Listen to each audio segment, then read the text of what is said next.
Hello students, opine maths points में आप सभी का स्वागत है। तो बच्चों, आज की इस वीडियो में हम यूपी बोर्ड 2023 की जो कक्षा 12 की परीक्षा थी उसमें आए हुए एक क्वेश्चन के बारे में डिस्कस करेंगे।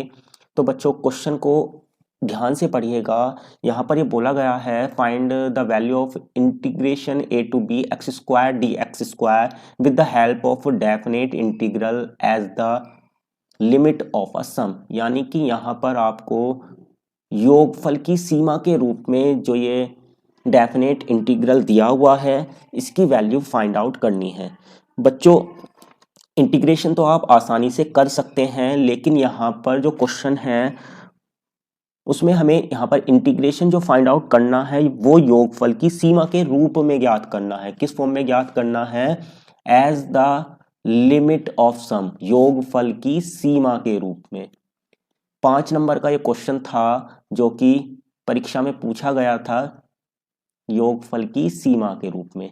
तो आइए बच्चों, किस तरीके से इस क्वेश्चन को सोल्व किया जाएगा, चलते हैं क्वेश्चन के सॉल्यूशन की तरफ। तो सबसे पहले बच्चों, आपको एक फॉर्मूला मालूम होना चाहिए इसके लिए। जो हमारा इंटीग्रेशन होता है a to b f x d x, वो बराबर होता है b minus a limit n tends to infinite 1/n into में f a plus f a plus h f a plus 2h, और इसी तरीके से हम n टर्म्स तक लिख सकते हैं। तो बच्चों, आपने अगर एपी पढ़ी हो, समांतर श्रेणी पढ़ी हो, तो आपने उसका फॉर्मूला भी पढ़ा होगा। n पदों जो हमारा nth टर्म होती है उसका फॉर्मूला होता है a plus n minus 1 into d, और यहाँ पर d का काम h कर रहा है तो बाहर क्या आ जाएगा? हमारा h आ जाएगा। अभी यहाँ पर बच्चों, आपको यहाँ पर एक दो सिंबल दिख रहे होंगे, एक n है हमारा, एक h है। तो इनके बारे में आपको थोड़ा सा मैं बता देना चाहता हूँ। यहाँ पर क्या होता है, अगर हमें डेफिनेट इंटीग्रल फाइंड आउट करना है तो मान लीजिए आपके पास ये कोई फंक्शन है और यहाँ पर ये पॉइंट मान लीजिए a है और ये पॉइंट हमारा क्या है? b point. x equal to a है ये, और ये वाला है हमारा x इक्वल टू b, और ये हमारा फंक्शन हो गया y equal to f x. तो हमने क्या करा, इसका इंटीग्रेशन फाइंड आउट करने के लिए ये जो हमारा एरिया आपको दिख रहा होगा, ये जो पोर्शन है आपका, इसका ही तो इंटीग्रेशन हमें फाइंड आउट करना है। अब इसका इंटीग्रेशन फाइंड आउट करने के लिए हम करते क्या हैं, ये जो एरिया है इसको बहुत छोटे छोटे पार्ट्स में डिवाइड कर लेते हैं, और ये जो हमने नंबर ऑफ पार्ट्स करे हैं इनकी संख्या को ही हम क्या कह रहे हैं? n कह रहे हैं। और जो दो स्ट्रिप आपको दिखाई दे रही हैं ये, इनके बीच का ये जो गैप है इसको हमने क्या कहा है? h कहा है। तो बच्चों, आपको यहाँ पर एक फॉर्मूला और याद रखना है h के लिए। h इक्वल टू होता है हमारा b minus a upon n के इक्वल। तो ये फॉर्मूला भी आपको याद रखना है। यहाँ पर अगर इस क्वेश्चन की बात करें तो यहाँ पर एफ एक्स जो है वो हमारा एक्स स्क्वायर के बराबर है। तो सबसे पहले हम करते क्या है, यहाँ पर एफ एक्स की जो वैल्यू है वो रख देते हैं। तो ये हो जाएगा हमारा integration A to B x square D x बराबर b minus a limit n tends to infinite 1/n f a. तो एफ एक्स कितना है हमारा? यहाँ पर अगर यहाँ देखें हम, हमारा जो एफ एक्स है वो बराबर है किसके? एफ एक्स जो है वो बराबर है किसके? एक्स स्क्वायर के। तो एफ ए किसके बराबर हो जाएगा? हमारा ए स्क्वायर के बराबर हो जाएगा। एफ ए प्लस एच हो जाएगा हमारा ए प्लस एच का होल स्क्वायर, ए प्लस 2h हो जाएगा हमारा ए प्लस 2h का होल स्क्वायर। और इसी तरीके से जो हमारा लास्ट फंक्शन है f a plus n minus 1 into h, ये बराबर हो जाएगा हमारा किसके? A plus n minus 1 into h का होल स्क्वायर। अभी हम करते क्या, यहाँ पर a प्लस बी के होल स्क्वायर वाला फॉर्मूला खोल देंगे हर जगह पर। तो ये हो जाएगा हमारा b माइनस का a limit n tends to infinite 1/n। तो फर्स्ट टर्म तो ये एज इट इज ही लिखी जाएगी a स्क्वायर, और जो नेक्स्ट टर्म है यहाँ पर हम फॉर्मूला खोलेंगे a प्लस बी का होल स्क्वायर। और बच्चों, आप जानते भी होंगे a प्लस बी का होल स्क्वायर होता है हमारा a square plus b square plus का 2ab। तो यहाँ पर जब हम फर्स्ट टर्म में खोलेंगे तो ये आएगा हमारा a square plus h square और प्लस का 2AH। इसी तरीके से हम नेक्स्ट टर्म में खोलेंगे तो ये आएगा हमारा a square plus 2 square h square और प्लस का 2AB। जब 2AB करेंगे तो यहाँ पर हमारा बन जाएगा 4AH। इसी तरीके से हम जो हमारी लास्ट टर्म है यहाँ पर भी इसका फॉर्मूला खोलेंगे तो ये आ जाएगा हमारा ए स्क्वायर प्लस n-1 का स्क्वायर एच स्क्वायर और फिर प्लस 2AB वाली टर्म जो बनेगी वो बनेगी 2AN-1 इंटू एच।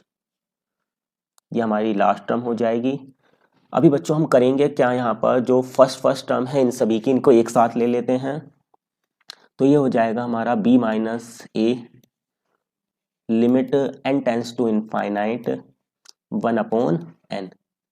तो यहाँ पर हम करेंगे क्या, जो ये ए स्क्वायर है ये स्क्वायर है ये स्क्वायर इन सभी को एक साथ लिख लेते हैं।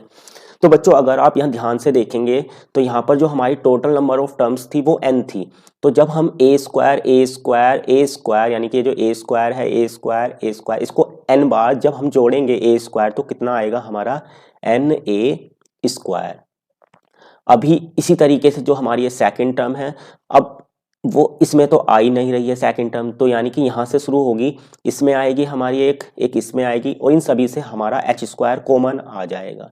तो जब हम एच स्क्वायर कॉमन ले लेंगे यहाँ से तो कितना बचेगा बच्चों, हमारा यहाँ पर 1 का स्क्वायर बचेगा, यहाँ पर हमारा बचेगा 2 का स्क्वायर और इसी तरीके से लास्ट में हमारा बचेगा कितना n-1 का होल स्क्वायर। अब हम करेंगे क्या, जो हमारी ये थर्ड टर्म है यहाँ पर इसमें हम देख पा रहे हैं 2AH हमारा कॉमन आ जाएगा। तो यहाँ से हम ले लेते हैं 2AH कॉमन। तो जब हम 2AH कॉमन लेंगे तो बच्चों यहाँ पर तो बचेगा हमारा 1, यहाँ पर बचेगा हमारा 2 और इसी तरीके से हम आगे अगर चलेंगे तो हमारा जो हमारी नेक्स्ट टर्म होगी उसमें 3 बचेगा और इसी तरीके से चलेंगे और जो यहाँ पर है लास्ट टर्म में 2H तो कॉमन आ गया तो कितना बचेगा हमारा यहाँ पर n-1। तो यहाँ पर हमारा n-1 बच जाएगा। तो ये बचेगा हमारा नेक्स्ट लाइन में b minus a limit n tends to infinite 1/n NA square plus h square. अभी बच्चों यहाँ पर आपने एक फॉर्मूला पढ़ा होगा, जो शुरुआत की हमारी n नेचुरल नंबर्स होते हैं, जो शुरुआत के n नेचुरल नंबर्स होते हैं उनका स्क्वायर का जो सम होता है वो हमारा होता है कितना, यानी सिग्मा n स्क्वायर जो है वो बराबर होता है हमारा n-1 2n-1 अपॉन में 6। तो ये फॉर्मूला है शुरुआत की जो n नेचुरल नंबर्स हैं उनके स्क्वायर के सम का, और जो शुरुआत की n नेचुरल नंबर्स होते हैं उनके सम का फॉर्मूला होता है n+1 अपॉन में 2। तो ये फॉर्मूले आपको बच्चों याद रखने हैं। यहाँ पे हम एक बार चेक कर लेते हैं, अगर शुरुआत की हम 2 टर्म का स्क्वायर देखें तो यहाँ पर मैं 2 रखूंगा तो 2 और ये आएगा 2 में से 1 गया 1 और ये हो जाएगा 2 दूनी 4, 4 में से 1 गया 3, 3 दूनी 6, 6 से 6। सॉरी यहाँ पर शायद मुझे कन्फ्यूज़न है, यहाँ पर शायद प्लस आएगा, अगर प्लस से चेक करते हैं तो 2 2 और 1 3, 2 दूनी 4 और 1 5, हाँ यहाँ पर प्लस आएगा n+1 2n+1/6। तो बच्चों ये जो है हमारी शुरुआत के जो n नेचुरल नंबर्स हैं उनके स्क्वायर के सम का फॉर्मूला होता है n+1 2n+1/6 और जो शुरुआत के n नेचुरल नंबर्स हैं उनका सम होता है हमारा n+1/2। लेकिन यहाँ पर अगर हम देखें तो शुरुआत के n नेचुरल नंबर्स नहीं है, बल्कि कितने नेचुरल नंबर्स हैं हमारे यहाँ पर शुरुआत के n-1। तो यहाँ पर हम n की जगह पर क्या रख देंगे n-1। तो ये हो जाएगा हमारा n-1। जब यहाँ पर n की जगह पर n-1 रखेंगे तो ये आएगा हमारा n, और यहाँ पर जब हम n की जगह पर n-1 रखेंगे बच्चों तो ये कितना आएगा हमारा 2n यहाँ पर बनेगा और माइनस का 2 और वो प्लस का 1, तो यानी कि माइनस का 1 बन जाएगा हमारा 2n माइनस का 1 और डिवाइड बाय 6। और इसी तरीके से हम यहाँ पर भी ये फॉर्मूला अप्लाई करेंगे नीचे वाला। तो यहाँ पर भी अगर हम देखें तो शुरुआत के n-1 नेचुरल नंबर्स हैं, तो यहाँ भी n की जगह कौन ले लेगा n-1, तो ये हो जाएगा हमारा n-1 और यहाँ पर जब हम n की जगह पर n-1 रखेंगे तो ये आएगा हमारा n और अपॉन में आएगा 2। तो 2 से 2 हमारा कैंसिल हो जाएगा, तो हमारा क्या बचेगा बच्चों b minus a limit n tends to infinite.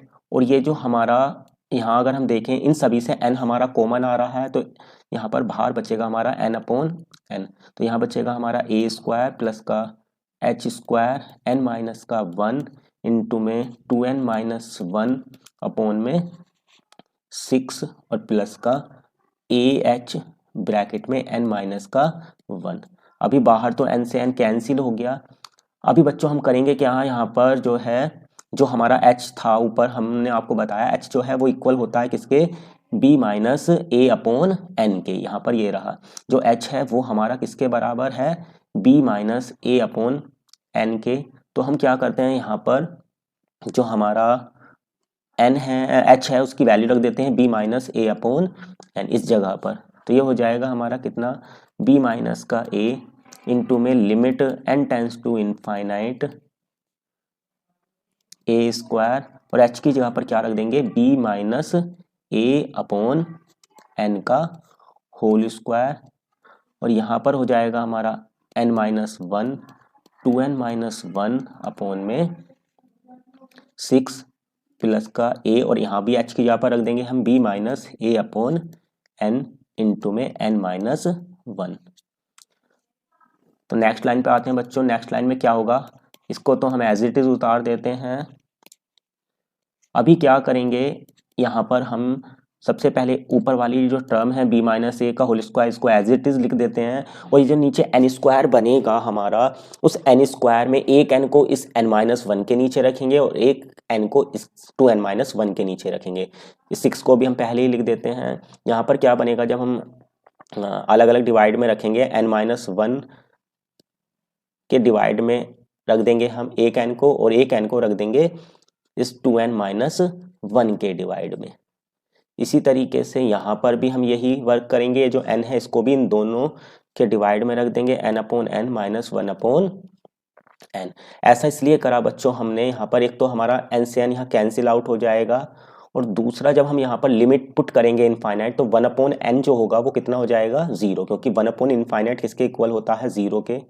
तो अभी हम यहाँ पर लिमिट पुट कर देते हैं इनफाइनाइट, तो ये हो जाएगा हमारा a स्क्वायर, यहाँ बचेगा b माइनस ए का होल स्क्वायर अपॉन में 6 और यहाँ पर बचेगा हमारा 1 माइनस 0 और यहाँ पर भी बचेगा हमारा 2 माइनस 0 और plus a into b minus a और फिर बचेगा हमारा 1 माइनस 0, क्योंकि जब हम n की जगह पर इनफाइनाइट रखेंगे तो 1 अपॉन इनफाइनाइट बनेगा और 1 अपॉन इनफाइनाइट होता है हमारा किसके बराबर, 0 के बराबर। अब बच्चों हम इसको सिंप्लीफाई कर लेते हैं, तो बाहर तो हमारा b माइनस ए है ही, अंदर हो जाएगा हमारा एलसीएम ले लेते हैं, 6 एलसीएम हो जाएगा तो ये आ जाएगा हमारा 6a स्क्वायर। यहाँ पर b माइनस ए के होल स्क्वायर का फॉर्मूला खोलते हैं। सॉरी बच्चों, यहाँ पर जब एक बार आपको ध्यान रखना है, जब यहाँ पर हम ब्रैकेट खोलेंगे तो 1 माइनस 0 1 और 2 माइनस 0 कितना बचेगा हमारा, 2 बचेगा। तो 2 से ये 6 कैंसिल आउट होके 3 बचेगा, तो यहाँ पर यानी कि हमारा कितना आएगा, 3a स्क्वायर। और फिर यहाँ पर b माइनस ए का होल स्क्वायर का फॉर्मूला खोलेंगे तो ये हो जाएगा b square plus a square minus का 2ab। और इसी तरीके से यहाँ पर इंटू करेंगे और एलसीएम वाला 3 भी आ जाएगा, तो यह हो जाएगा 3ab माइनस का 3a स्क्वायर और डिवाइड में आ जाएगा इस सबके 3 जो एलसीएम में हमने लिया था। अब इसको हम सोल्व करेंगे तो यहाँ से हम देख पा रहे हैं 3a स्क्वायर से 3a स्क्वायर हमारा कैंसिल आउट हो गया है। तो यहाँ पर हमारा बचेगा b माइनस ए और अंदर बचेगा हमारा b square plus a square और प्लस का ab और अपॉन में 3। अगर आप बच्चों ध्यान से देखेंगे तो यहाँ पर ये फॉर्मूला भी बन रहा है हमारा a cube minus b cube वाला, यानी ये बन जाएगा हमारा फॉर्मूला b की पावर 3 माइनस a की पावर 3 अपॉन 3 का। तो यही बच्चों इसका आंसर भी है। आप अगर डायरेक्टली इसको सोल्व करते हैं with the help of integration, तो आपने इंटीग्रेशन का फॉर्मूला भी पढ़ा होगा कि यहाँ पर अगर हम डायरेक्ट करें तो एक्स स्क्वायर का इंटीग्रेशन हो जाएगा हमारा एक्स की पावर 3 और ऊपर लिमिट आ जाएंगी हमारी कितनी, a और b, और एक्स की पावर 3 एक्स की पावर 2 का इंटीग्रेशन होता है एक्स की पावर 3 अपॉन 3। अभी 1 अपॉन 3 को बाहर लेके आएंगे हम, और जब हम अपर लिमिट रखेंगे तो ये हो जाएगा हमारा b की पावर 3 और माइनस लोअर लिमिट रखेंगे तो ये हो जाएगा a की पावर 3। तो इस तरीके से हम अपने आंसर को चेक कर सकते हैं कि हमारा आंसर जो आया है वो ठीक है या फिर नहीं। तो बच्चों आप देख सकते हैं हमारा जो आंसर आ रहा था वो भी सेम यही आ रहा है, b की पावर 3 माइनस a की पावर 3 अपॉन 3। तो बच्चों इस क्वेश्चन को 2-3 बार आप ज़रूर प्रैक्टिस कर लें, क्योंकि ये थोड़ा सा अलग टाइप का क्वेश्चन है और बच्चे अक्सर इस पर ध्यान भी नहीं देते हैं। लेकिन ये 2023 की जो परीक्षा हुई थी उसमें आया हुआ क्वेश्चन है। हो सकता है कि ये 2024 की परीक्षा में भी ये या फिर इससे रिलेटेड कोई दूसरा क्वेश्चन पूछा जाए। तो बच्चों आप इस क्वेश्चन को 1 या 2 बार और देख लें। अगर आपको समझ में नहीं आ रहा है तो आप कमेंट बॉक्स में अपनी समस्याएं बता सकते हैं और हमारे चैनल से जुड़े रहिए ताकि आपको नई नई अपडेट मिलती रहें। मिलते हैं आपसे अगली वीडियो में, तब तक के लिए जय हिंद, जय भारत।